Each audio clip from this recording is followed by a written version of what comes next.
Jewellery ডিজাইনের ক্ষেত্রে আমি যে বিষয়গুলো মাথায় রাখি সেগুলো হচ্ছে কালচার অ্যান্ড হেরিটেজ।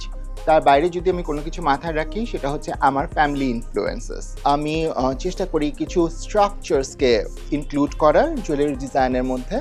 অ্যান্ড ধরেন আমাদের দেশের বেশ কিছু একদম কমন মোটিভস আছে, ফ্লাওয়ার অ্যান্ড পায়রা অ্যান্ড অন্যান্য কিছু জিনিস, সেগুলোকে কম্বাইন্ড করে বা কিছু ফুল যেমন ধরেন শিউলি ফুল, নারকেল গাছের ফুল, এগুলাকে কম্বাইন্ড করে সুন্দর একটা ডিজাইন ক্রিয়েট করে আমি চেষ্টা করি জুয়েলারি বানানোর, যেটাকে আসলে পুরানো দিনের হেরিটেজ এবং কালচারকে প্রেজেন্ট করা হয়।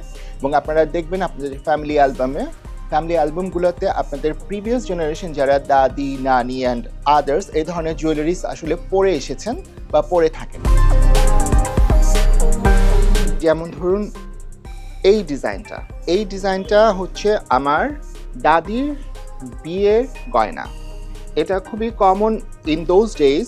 তো ওইখান থেকে ইন্সপিরেশনস নিয়ে আমি একটা লেয়ার অ্যাড করে নিচে আমাদের ওখানে ছবিতে আছে পাত্তিটাকে চেঞ্জ করে আমি ছোট ছোট ফ্লাওয়ার্স দিয়ে এটাকে একটু মডিফাই করে একটা ডিজাইন ক্রিয়েট করলাম। এটা গলার, এটার সাথে এটা কানের এক জোড়া, আর এটার সাথে খুবই ট্র্যাডিশনাল একটা সিম্পল টিকলির ফ্লাওয়ারটা আমি একটু ডিফারেন্ট দিয়েছি, কারণ যখন ফোরহেডে পড়বে তখন ওই ছোট ফ্লাওয়ারটা থেকে বড় ফ্লাওয়ারটা একদম সুন্দর করে বিছিয়ে থাকবে এবং দেখতে আরো সুন্দর লাগবে।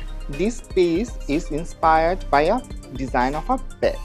একটা খাটের ডিজাইনের থেকে আমি এই মোটিভটা নিয়েছি, ফ্লাওয়ার মোটিভ, এবং ওইটার সাথে আমি অ্যাড করেছি এই যে পাতার যে ডিজাইনটা দুই পাশে, এটা অ্যাড করে আমি একটা চোকার ক্রিয়েট করেছি। It's like this. এটা আমার জুয়েলারি লাইনের একটা হট কেক আইটেম হিসাবে সেল হচ্ছে এখনও। বাট যেহেতু আমি আসলে খুব কম পরিসরে করি এবং আমি করি তাদের জন্য যারা আসলে এই ধরনের ডিজাইনের সাথে কালচারালি এবং ইমোশনালি কানেক্টেড, যারা এটা ভ্যালিউ বুঝতে পারবে। এইটাকে আমরা বলি কান ঝুমকা। এটা আপনি অনেক জায়গায় দেখবেন, অনেকে বানিয়ে থাকেন, অনেক রকম ডিজাইনস করে থাকেন। ইট কামস লাইক দিস, এরকম তো এরকম আসে এবং এটার সাথে একটা টানাও আছে। এইটার পিছনে একটা গল্প আছে। এই ডিজাইনটা আমার নানার বাবার বাড়ির একটা দরজা থেকে ইন্সপায়ার্ড। এইটা একটু ওয়েটে হেভি। যখন কোনো মেয়েরা পরার পরে কানটা যেন নেমে না যায় এবং খুব তাড়াতাড়ি যেন তারা ইরিটেটেড না হয় ব্যথায়, বা ধরেন একটা ভারী জুয়েলারি পরার জন্য, তার জন্য আমি এই চেইনটাকে একটা সাপোর্ট সিস্টেম হিসাবে রেখেছি। তখন আসলে এত ভারীও লাগে না আর এবং অত ধরেন পেইনও হয় না।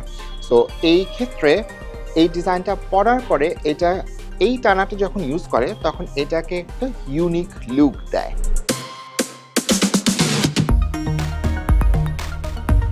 আমি কোনো কিছু ডিজাইন করার আগে আমি কয়েকটা জিনিসের উপরে বেশ একটু গুরুত্ব দেওয়ার চেষ্টা করি। যেরকম এখন ট্রেন্ড তো আমাদের আসছে, তো ওইটাই আমি সবসময় ফলো করি। কখন কোন ট্রেন্ডটা যাচ্ছে, ট্রেন্ডের সাথে সাথে কোন ম্যাটেরিয়ালটা চলছে বেশি, ক্লায়েন্টদের কমফোর্টটাও চিন্তা করি যে কোন ম্যাটেরিয়াল কার জন্য কোনটা কমফোর্টেবল হবে।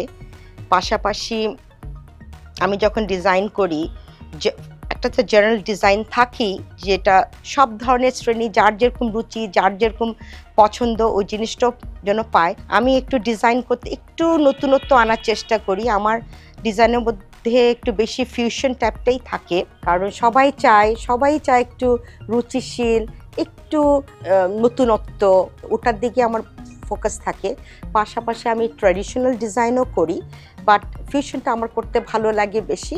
একটা ক্লায়েন্ট যখন আমার কাছে আসে আমি তাকে আনলিমিটেড টাইমটা দিই।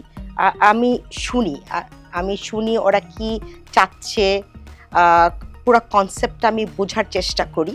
তারপরে আমি যেটা করি, ওদের কালার কম্বিনেশন, ম্যাটেরিয়াল এবং আমার কাজের ধরনটা একটু ডিফারেন্ট। আমি যেটা করি স্টেপ বাই স্টেপ, আমি যেরকম কালার সোয়াস আমি পাঠিয়ে দিই।